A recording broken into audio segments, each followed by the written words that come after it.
Enoch, chapters 11 through 13.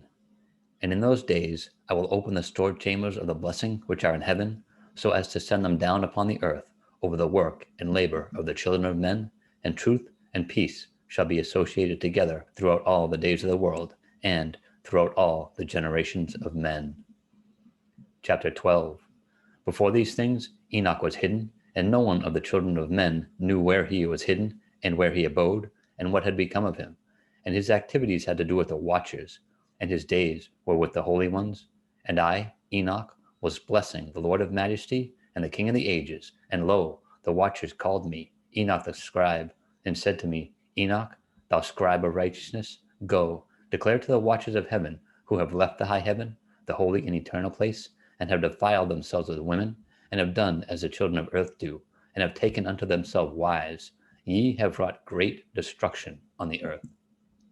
And ye shall have no peace, nor forgiveness of sins, inasmuch as they delight themselves in their children. The murder of their beloved ones shall they see, and over the destruction of their children shall they lament, and shall make supplication unto eternity, but mercy and peace shall ye not attain.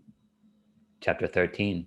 And Enoch went and said, Azâzêl, thou shalt have no peace. A severe sentence has gone forth against thee, to put thee in bonds, and thou shalt not have toleration, nor request granted to thee, because of the unrighteousness which thou hast taught, and because of all the works of godlessness and unrighteousness and sin which thou hast shown to men.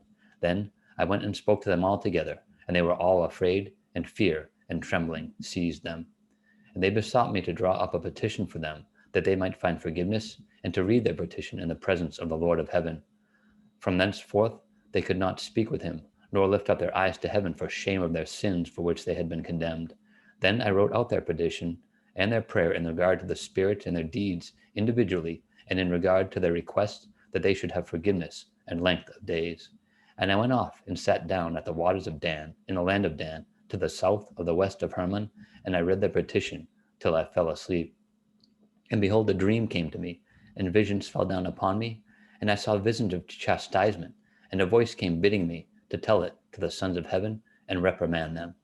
And when I awakened, I came unto them, and they were all sitting, gathered together, weeping in Azâzêl, which is between Lebanon and Sinesar, with their faces covered. And I recounted before them all the visions which I had seen in sleep, and I began to speak the words of righteousness, and to reprimand the heavenly watchers.